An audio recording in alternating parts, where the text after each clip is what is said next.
Good evening. Good evening. Welcome to Wednesday Matters, the whole premise of which is to kind of get through hump day and spiritually speaking, of course, and to recenter ourselves, to remember what what we know and what we feel is true so that we can make it through the rest of the week. It's been quite a week. What's on your mind? I know what's on mine. I have a little list of what's on my mind. Um, Part of which is that a piece of equipment just started buzzing literally right before I was going to go on. So I have unplugged it so that it won't buzz. My microphone's on. That's good for me. Everything else seems to be working, but this little piece of equipment is, well, its little blue light is still flashing, but I unplugged something. I'm not sure what.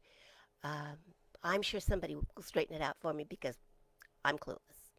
The other thing that's on my mind is, well, most of you know we live in the Thomas Fire zone. And when the Thomas Fire was raging through Ventura County in 2017, we were evacuated, and most of our neighborhood was razed, burnt to the ground. We're in a little tiny little corner where four houses were saved. We're not sure why. We sit on our house that's on a corner, and the other three corners are all gone. Um, but we're still here. We were still here after the fire. It's a long story. I think I've told it before, so I won't bother to tell you again. Just suffice it to say that the image of smoke coming over the hills in back of us um, is a little frightening and kind of makes us take a deep breath and wonder if our go bags are packed and if they're packed for winter or summer, all of those things. So today was one of those days. Cac said to me, "Come here, I want you to see something." And I looked out the window, and there was a lot of smoke coming over the hill. It took us a while to figure out what was going on, and thank you, KTLA. I love local channels because they tend to cover things like that. And they showed that it was definitely a wildfire in the mountains between Santa Paula and Ventura. Now, the Thomas Fire started in Santa Paula and came to Ventura. That's when it got us. This one seems to be being fairly well behaved. But if you catch me looking out the window every once in a while, you'll know what's going on. You just don't want to take any chances. So let's see who's here. Jennifer, hi, happy Wednesday. Glad you're here. Susan, thrilled that you are here tonight. I've been thinking about you today. Been thinking about you. Good thoughts. Just wondering how you are and how Maxwell is and what's going on in your life. And really happy that you are here on a regular basis. I love having your energy here. Jennifer, always love having you and Kirk around. It just makes me happy, as you always have. So there we go. Um, so what's on your mind? I mean, I've got fires to think about and barking dogs. And right now it's been very hot today, and I don't do heat. At least I don't do heat gracefully. So I've been kind of moping around and turning fans on and off. And we've got a great one in the office, but it's like a hurricane. It really cools things off, but it also, sends things spinning. So I've got a little one on over in the corner to keep me cool. And we've got the office slider door open onto the balcony, which really does seem to help right now with the heat. But if you suddenly hear dogs barking or neighbors talking, I might disappear for a second and close the door. I don't know what's going to happen tonight. It's going to be one of those nights, isn't it? Hi, Brenda. Glad you're here. Kirk, there you are. I knew you'd show up. If Jennifer was here, you couldn't be too far behind. Ah, so how's the day been for you? Has it been good? Have you felt blessed? Have you been a blessing? Have you stirred things up a little like my overhead ceiling fan does? Or are you just kind of making things mellow like the little one on my desk over here, just blowing cool air at me? How's it been for you today? Jennifer doesn't like heat either. Good, good. Kat was saying this morning to our oldest cat, Jasmine, that Jasmine, who sounded like she was complaining about the heat, that she was, part Norwegian forest cat. Yeah, either that or, and part alley cat. We call her the Empress, though.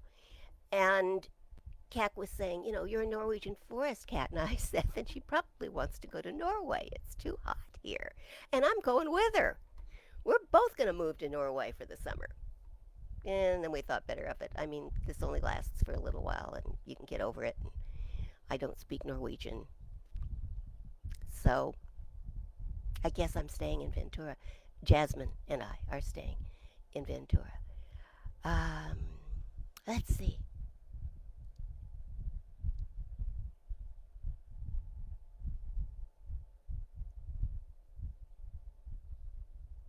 Well, maybe we'll do that meditation again, Susan. I liked it too. Um, maybe not tonight, unless I can find the notes for it. But let's plan on doing it again. Let's plan. I loved it too. I just thought it was absolutely marvelous. It's based on a meditation by Andrew Harvey, and it's pretty wonderful. I think.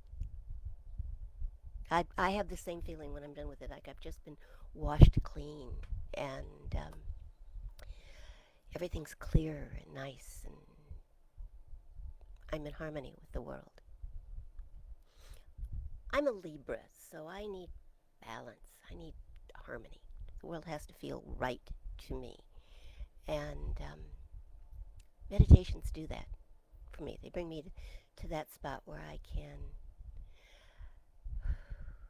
breathe. Breathing's really important. I remind people, I remind brides just before they get married to breathe. Usually remind the grooms too, frankly. I've I've nearly had a groom pass out on me during a wedding. I have had a maid of honor pass out during the wedding. Um, breathing helps. Don't forget to breathe. It's built in, it doesn't cost you a thing, and it solves a magnitude of problems. And we will do it again, Susan. I'll find the notes on it, and let's do it again next Wednesday. Okay? Promise. Note to self. The golden mist. So, again, what's on your mind? What's going on for you? What's making you happy in your life? What is making you not so happy in your life? What is creating the mental state that you're in? Although you all reading the little comments on the side, you all sound like you're having a pretty good day in spite of the heat. Sounds like things are going well. How's the cat? You are so sweet. The cat is just tremendously better. We're amazed. We're just amazed. We're now telling him he's going to be around for a lot of years, and he's looking at us like, yeah, so. Um, he's just a spectacular cat. He really is a spectacular cat. And he's bounced back very, very well. He's now fighting taking his medicine because apparently it doesn't taste good. And we ordered another one that has been flavored that's supposed to taste good, but it's liquid. And it showed up today, and it was hot. and it said refrigerate. So we're dealing with that. There's always something, isn't there? Always something. Anyway, he's doing just great. He's back to chasing the girls and annoying the boys and wanting treats 24/7. So, all of it. He's just great. I wouldn't want anything to happen. There's Cax. See, Cax giving you the medical definition of great. Because she does that. I go right to the metaphysical stuff. He's fabulous. He's beautiful. He's happy. Cax says medically, this is what's going on with the cat. So there you go. Hi, Dana. Glad you're here. Laura, hello, darling. Um, Jessica passed out at her baptism.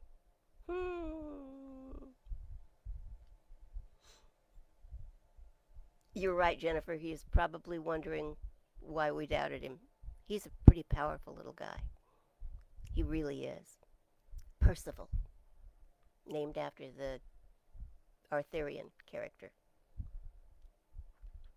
And he's got the stuff. He's really got the stuff. I thought I saw that, Dana, that you're having trouble with your kitty. So, may they be well. I'll say the same. I'll put him in the same prayer with Percy. It is good to have a doctor in the family. Jefferson, hi, darling. Glad you are here.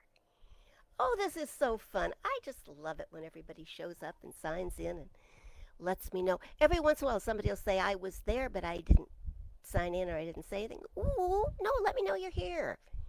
I like that. It's kind of, well, I've said this before, but it's kind of like throwing a party, and you want to know who's at the party. You wouldn't want somebody to say a week later, I was at your party. I just didn't say anything to you. Talk to me. Talk to me. Let me know you're here. Then I can put you in my prayers, and I can hold you in my heart, and I can give you virtual hugs, and I can do all that stuff. So, what you say we start talking about what it was I decided to talk about? I had to wait till Dana was here for sure, and you'll know why in a second. She got me started on something. She's done that more than once in my life and her life, I'm sure. Dana, you just had a son who had a birthday too, didn't you? I'm going to talk about that. So, let's get started. What I want you to know is if you like it or don't like it tonight, you can credit Dana. Okay? Because Dana posted a reading last week and on her Facebook page, and I looked at it and copied it immediately, knowing that sooner or later I would use it. Thank you, Dana.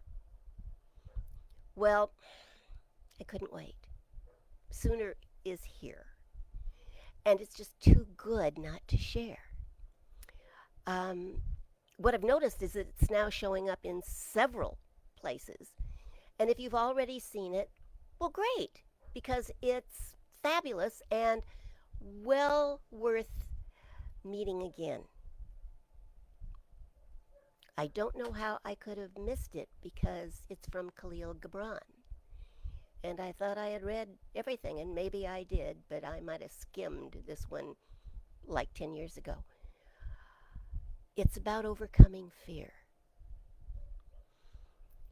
So before I jump into all this, I'd like y'all to just take a deep breath with me.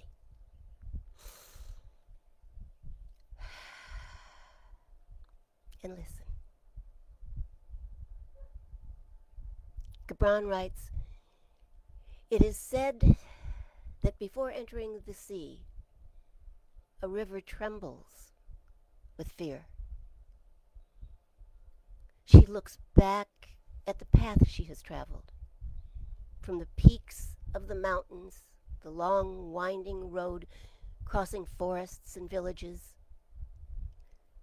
and in front of her, she sees an ocean so vast that to enter there seems nothing more than to disappear forever. But there is no other way. The river cannot go back. Nobody can go back. To go back is impossible in existence. The river needs to take the risk of entering the ocean, because only then will fear disappear. Because that is where the river will know it's not about disappearing into the ocean, but of becoming the ocean.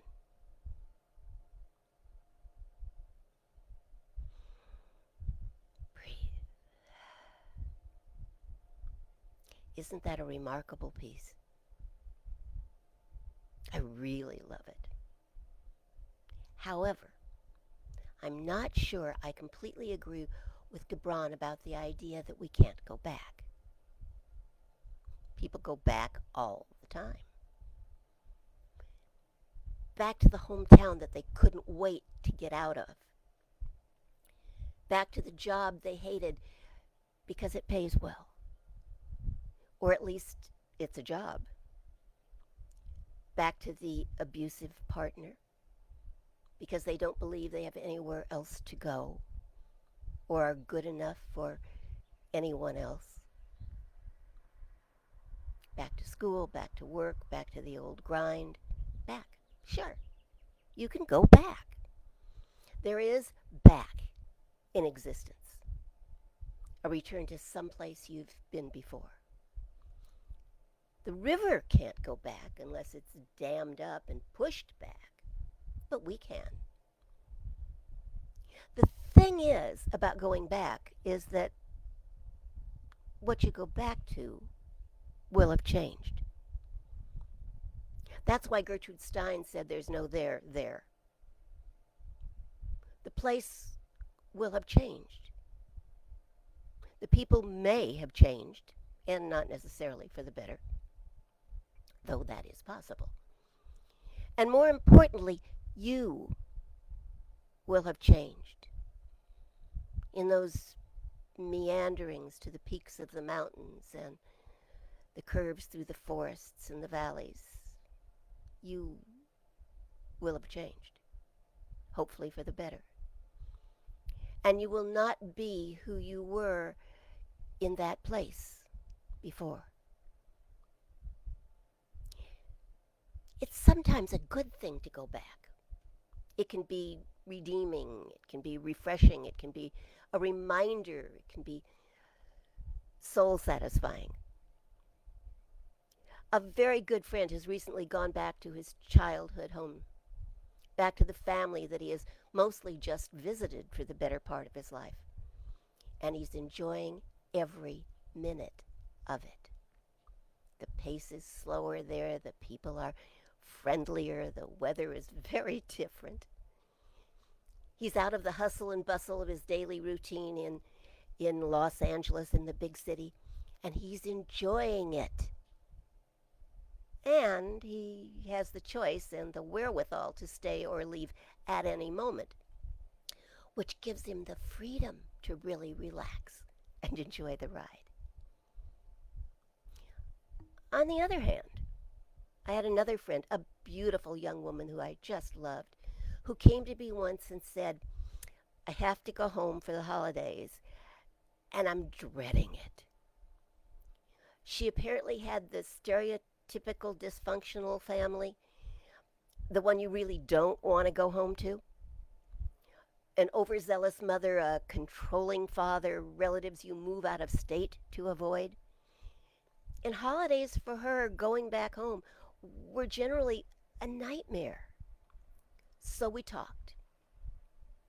And I gave her some ideas about how to deal with some of the things she knew they were going to say, and some of the situations that she knew she was going to encounter. I gave her some ideas for self-talk to drown out the other talk if necessary, And the last thing she said to me was, if it all falls apart, can I call you? And I said, sure. Well, she did call, and we did talk some more. And we shared a few more ideas, and she made it through the visit. But once she was back home, she vowed she wasn't ever going to do it again. My friend who is enjoying his return will probably go back. He is supported and loved there. My young lady friend really probably shouldn't go back, not and maintain her sanity. She is probably loved by them in their way, but she's not supported. And her habits with and reactions to those people are pretty deep-rooted enough probably that it's not a battle worth fighting. She's happy here. She's successful here. She's moved on. And she's better for it. But I digress, as usual. Let me go back to Gibran. The reading starts with the words that before entering the sea, a river trembles with fear. Well, that could certainly describe any one of us facing a new challenge, any one of us facing real change. Gibran tells us that she looks back at the path she has traveled. From the peaks of the mountains, the long winding road crossing forests and villages. We do that, don't we? When we're facing change. We look back. Was it better there? Was it safer there? We've done so much to get here. We've traveled so far. We've invested so much. Perhaps we should just stay here. We've earned our place here. It may not be fabulous, but it is earned and known, and even if it's scary, is it as scary as what lies ahead? Is it as scary as the unknown? Gibran goes on. In front of her, she sees an ocean so vast that to enter there seems nothing more than to disappear forever. To disappear forever. Doesn't that just take your breath? There's the great unknown, the great ocean, the great unfathomable, the great perhaps unknowable, the abyss. Or is it? We don't know until we go forward. We won't know until we go forward. It is as if something is calling us, or we wouldn't be here. And we have come so far, pulled by an invisible source. But for what purpose? If only to disappear. The words of Apollinaire come to mind. Come to the edge, they said. I can't, he said, I'm afraid. Come to the edge, they said. I can't, he said, I am afraid. Come to the edge, they said. He came. They pushed. And he flew.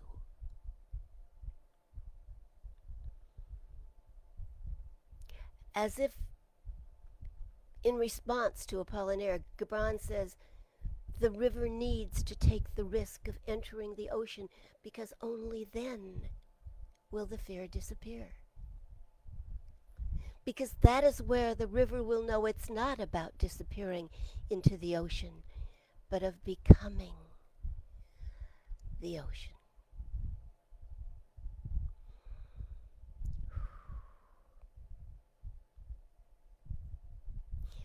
Whether you choose to fly or to become so vast that you are beyond measuring, well, that would be your choice. The point is clear and simple. The river needs to take the risk of entering the ocean. The man needs to come to the edge, because only then will the fear disappear.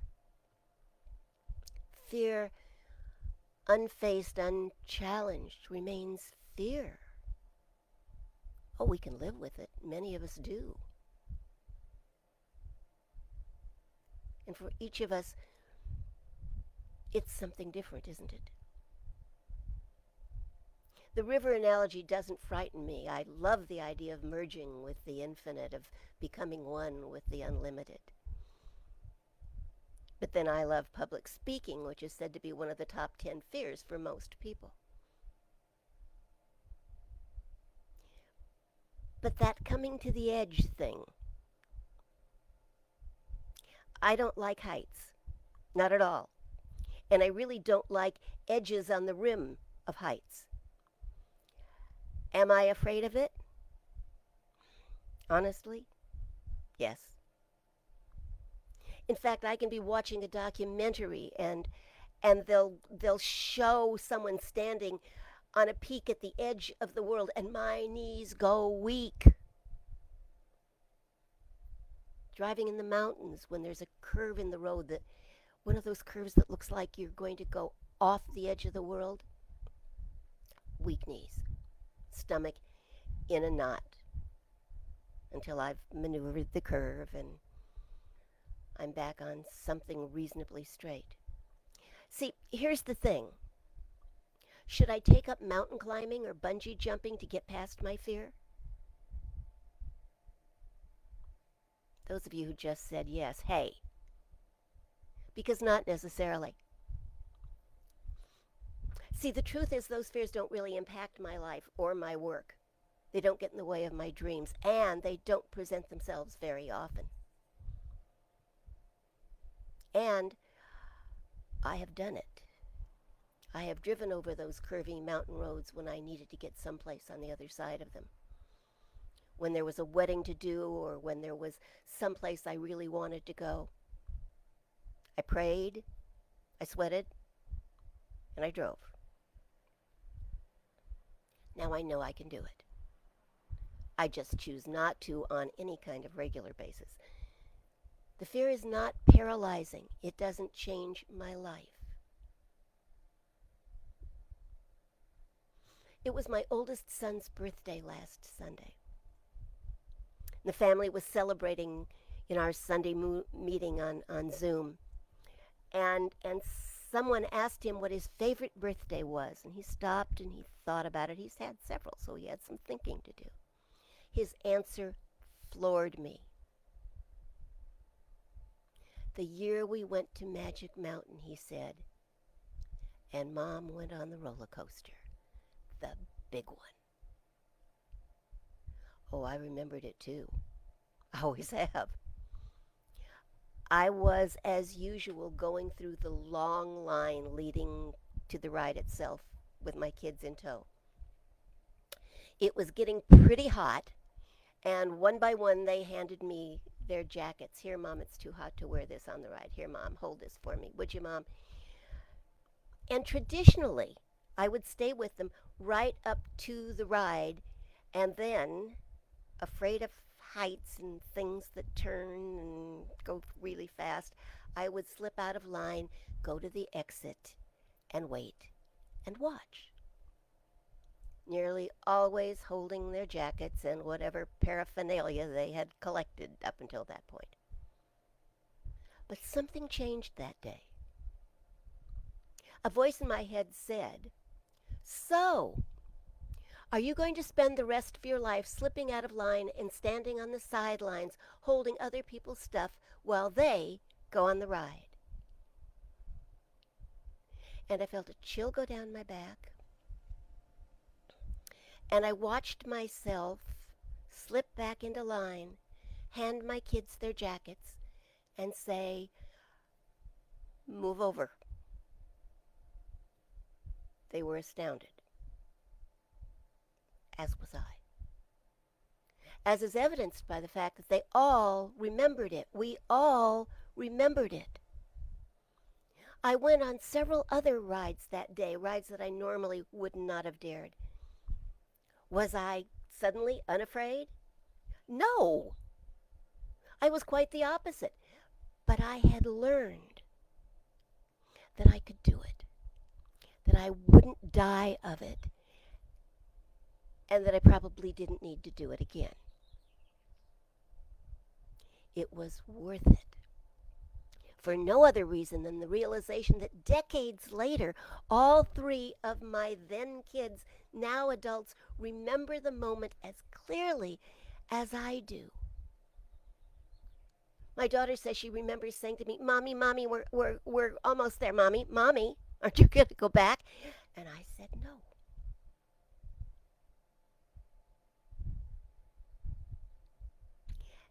And it was his favorite birthday.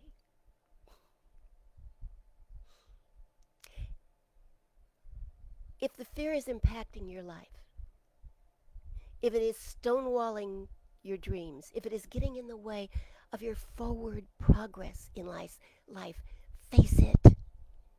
Don't let it run you. If you need training, first get the training. If there's something you need to learn, first learn it. If you need to pray, pray. I highly recommend praying. But then look the fear in the face and tell it, "You don't own me."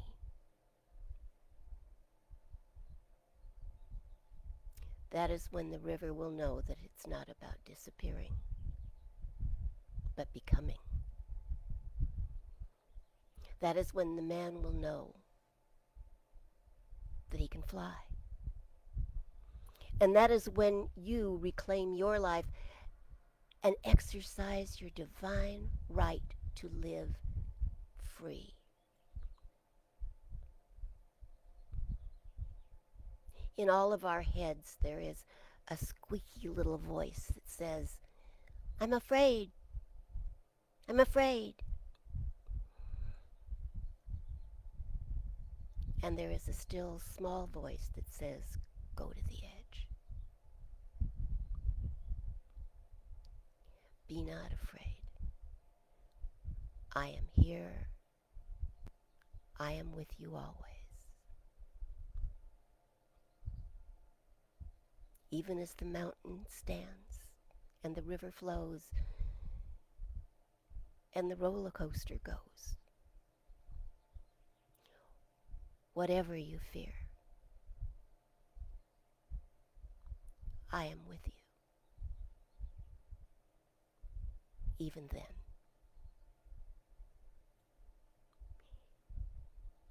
Even then.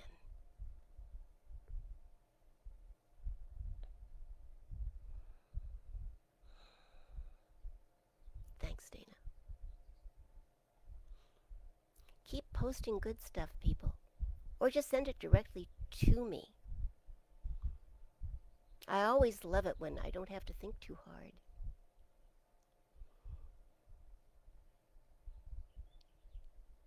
Let's see what you've been saying while I was busy talking. Hi, Ginger. Glad you're here. Hi, Lainey. Yeah, isn't the quote spectacular?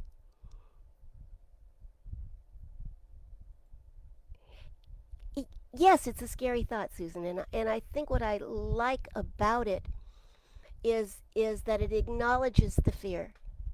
Acknowledge the fear, whatever it may be, whether it's public speaking or dancing, being in a competition of some sort. I mean, it doesn't have to be the end, standing on a cliff on the edge of the world. Sometimes it's as simple as going out.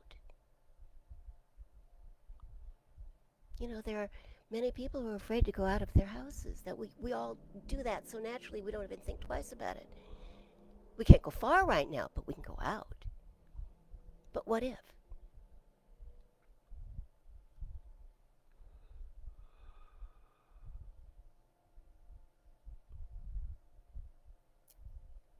Hi, wits. I love you both. Always feel like you've come a long way to get here. Thank you.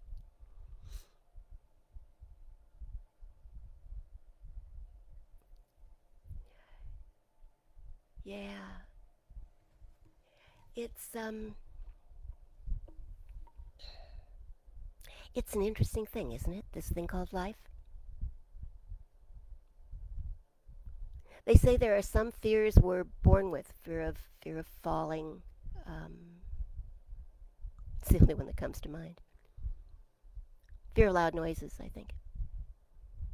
There are several. I'm not fond of loud noises. I don't react really well to them, especially since the fire, interestingly enough. And there was no loud noise around the fire, but um, still, I kind of jump at loud noises. I've got Cat trained to tell me when she's going to make a loud noise. You know those tape dispensers, the big ones that you use for like major packaging, big cardboard boxes and that kind of thing. She's using them all the time. I've never met anybody who used them as often as she does. And they make a horrible noise as the tape is coming off the roll. And I jump every time. But she's come to the place where she tells me ahead of time, loud noise, be aware. And then I'm pretty good. If I know it's coming, I can handle it. I don't like loud noises. And I've already discussed my dislike for heights. It's interesting. If there's a railing around whatever it is, I'm pretty much okay. We have a balcony on the second floor. I can walk out there and hold on because there's railing all the way around it.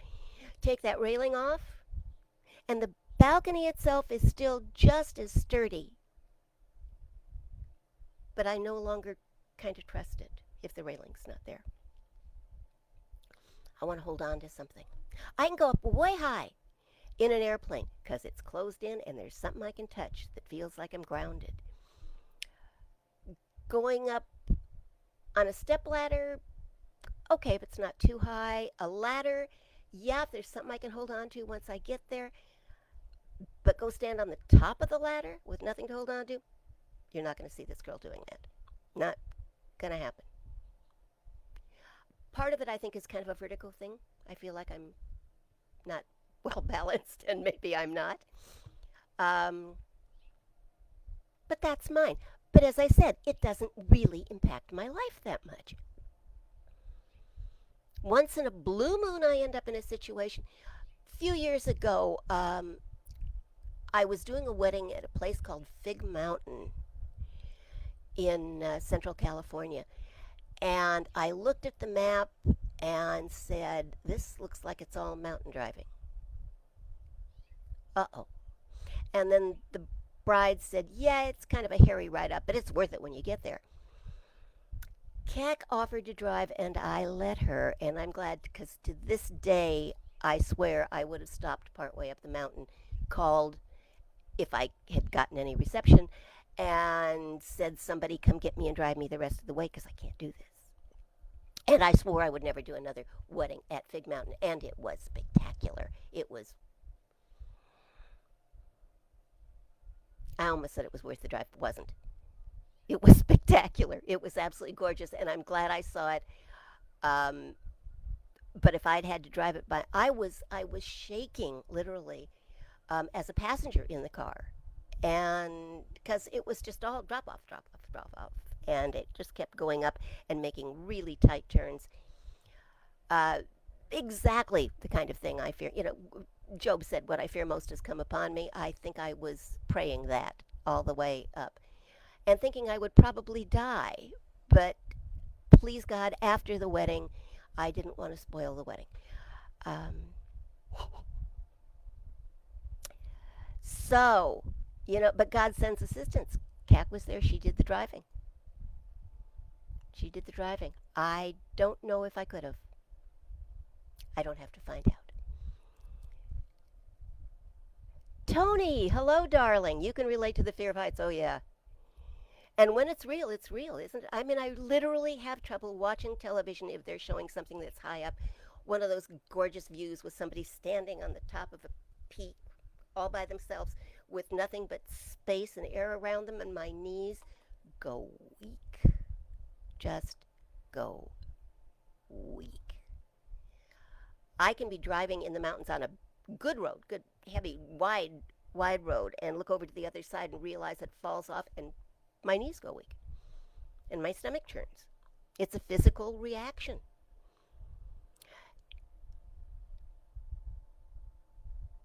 But it doesn't really impact my life very much.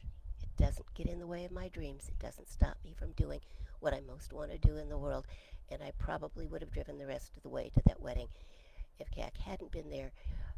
But I sure would not have been looking forward. I might have walked back down.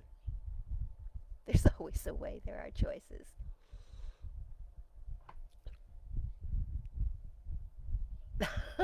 Susan says they say keep your heart in the heavens and your feet on the ground. Yeah, see, I don't understand people who jump out of airplanes. Why would you jump out of a perfectly good airplane? Um, am I a physical daredevil? No. No, and anybody who knows me knows that's not true. Um, absolutely not. I am not. Don't care to be. Never have cared to be. Never wanted to be. If I wanted to be and wasn't doing these things, then it would be impacting my life. See the difference? Don't waste your time worrying about things that are not impacting your life. If they're impacting your life, then do something about them. And what you can do is pray. That helps a lot. What you can do is breathe. And I mean really conscious breathing. Just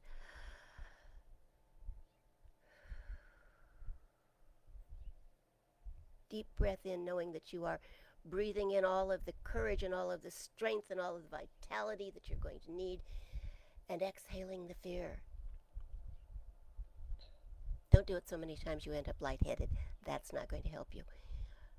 But do it, 3 good deep breaths that just change things for you, that give you strength, that clear your mind, that open the pathways to the courage within you. You can do that. You can do that. We can all do that.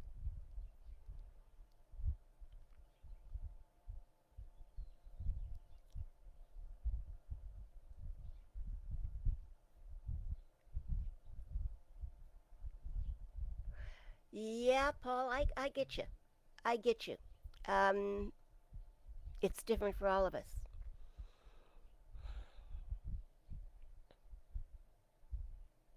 I know a lot of people are afraid of public speaking.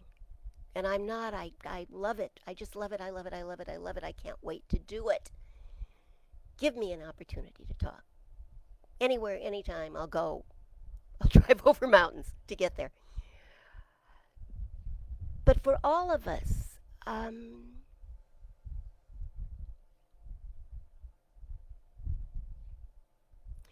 Paul says he's fine with heights, but the fear of leaving his current profession and the fear of a new profession is a bit scary. Paul, for some people, it's so scary, it's paralyzing. And the same thing holds true. Until we go there, we don't know. We don't know what we can do until we try. We don't know what life holds for us until we leave behind where we are.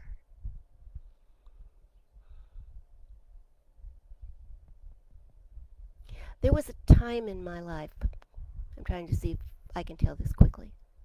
There was a time in my life when my life was in turmoil. It was just really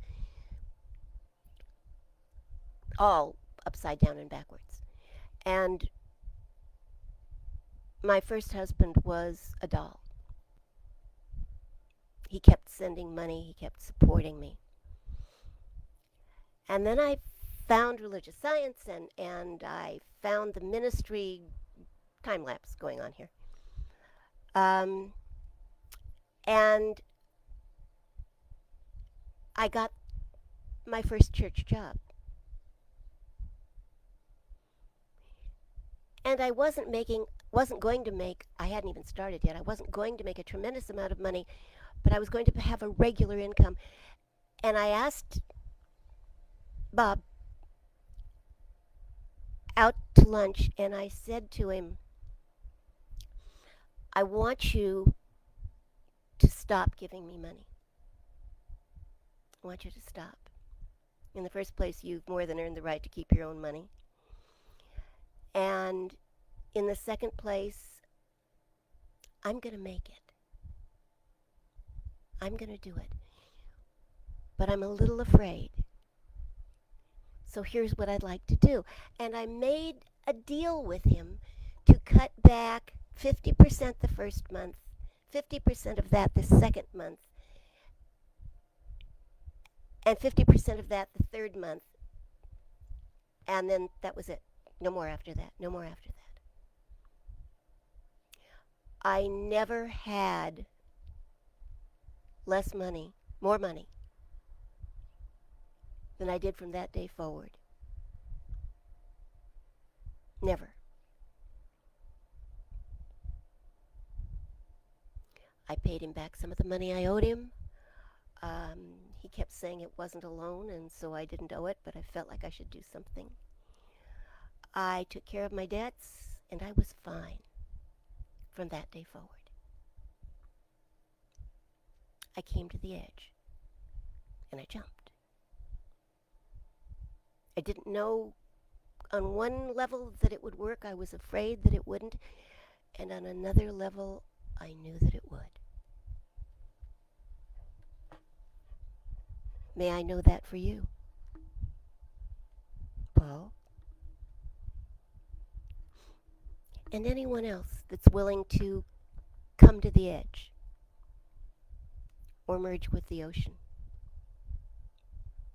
Pick your own metaphor, I suppose. I love you too, Ronnie. I'm glad you're here. Let's take a moment and let's pray, because prayer always works. Close your eyes if that's comfortable for you, or just soft focus, so that your attention goes within rather than without.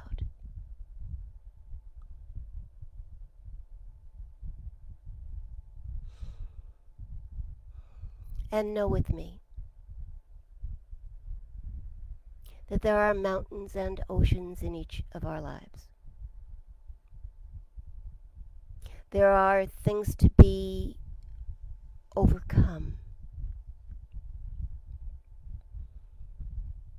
There are challenges to be met.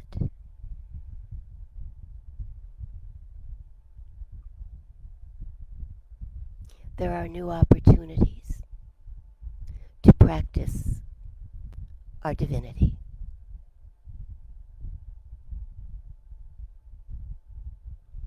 So I invite you to know with me that the presence and the power of the universe is everywhere present. On the peaks of the mountains, in the depths of the sea,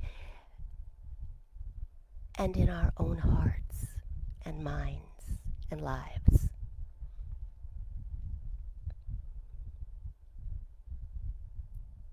Wherever we look, we are looking at an expression of God. And most particularly when we look in the mirror, there, right there, is the face of God. And in each life there are challenges. There are those things of which we are afraid. those things which can hold us back, can impede our progress, can stifle our dreams. And yet, right there where we are, there is the power and presence of creation. Right there is everything we need to become everything we are meant to be.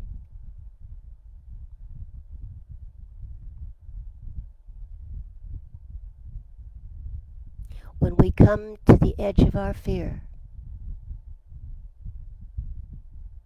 when we look out and see before us not an abyss, but the presence of God, we can overcome the fear and fly.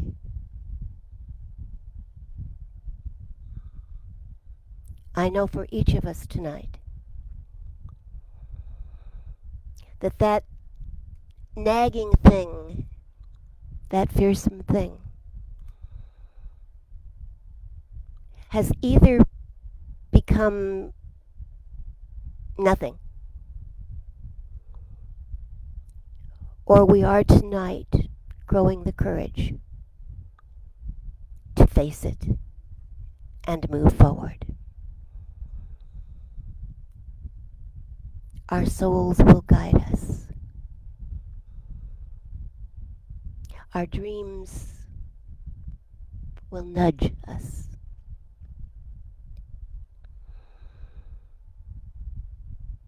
And our God will protect us and lift us up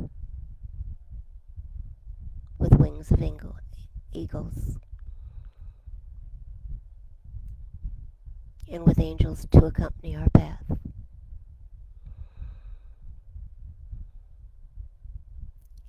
I know that we need not be afraid,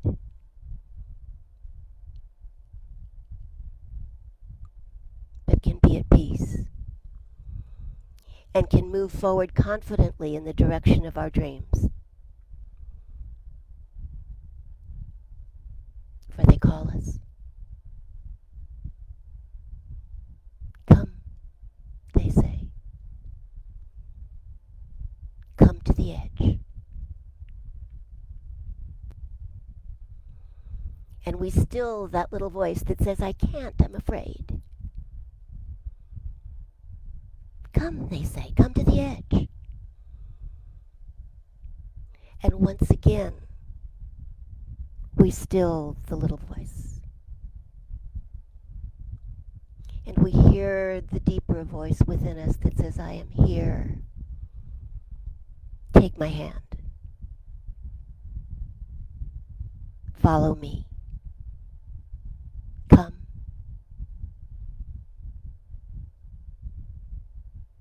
And so in faith, we come. And we fly.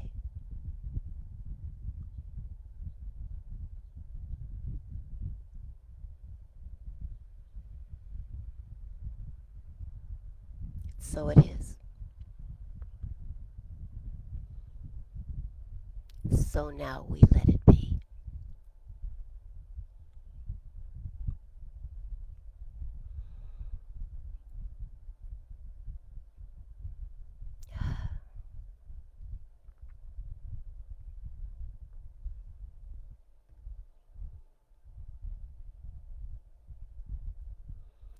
Oh, there is so much. There are so many stories, aren't there?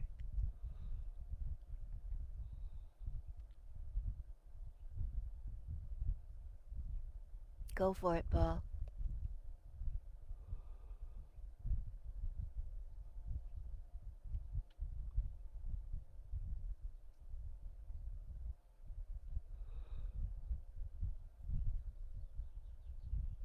Whatever that fear is, it is not greater than you are.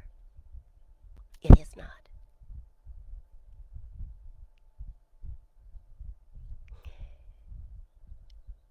And if you believe in angels, and I know a few of you who do, know that they'll be there. They show up in the strangest places. Trust that.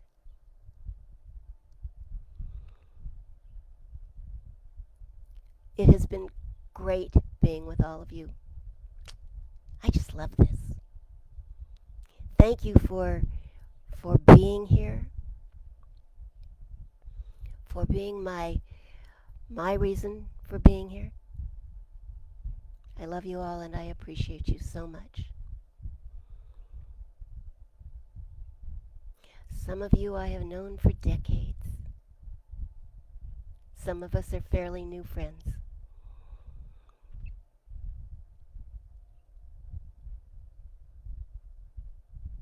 Still in all,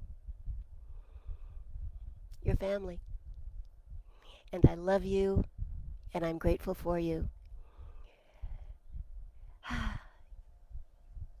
And I'll see you Sunday or next Wednesday or both. Hopefully both. Bring friends. Invite friends along. Have a watch party. You can do that with the old videos or you can just do it live. Thank you, thank you, thank you to those of you who are sharing the video. Thank you, thank you, thank you to those of you who have made donations. It's a little bit of a hassle still. You have to go to the Relevant Spirituality website, www.relevantspirituality.com, and make your donations there. But I am working on figuring out the puzzlement of a donation button on Facebook, and I think it just takes a little while to get there okay and get that all worked out, which would make that a little bit easier. But thank you for those of you who have gone through to the trouble of making donations, and especially to those of you who have set up regular donations. That's awesome. I guess that's it for tonight. You can find me anytime, actually. I mean, we're live Wednesday at 7 and Sunday at noon, but then you can replay the tapes anytime, either on this website, on this page on Facebook, or on the Relevant Spirituality page on Facebook. I'm having a little bit of trouble with the Relevant Spirituality site and videos right now, but hang on. They're coming. My webmaster is working on it. It's way above my pay grade. And YouTube. We're on YouTube. So I think if you just put in Marlene Morris channel or Marlene Morris, you'll find me there. Anyway, it's been a great night. Dana, thank you again for the inspiration. I knew it was going to hit home with a lot of people. So I'm grateful, grateful, grateful. And to all of you, have a good night. Wherever you are, whatever you are doing, know that you go with God, because you can go no other way. #blessed. I love you.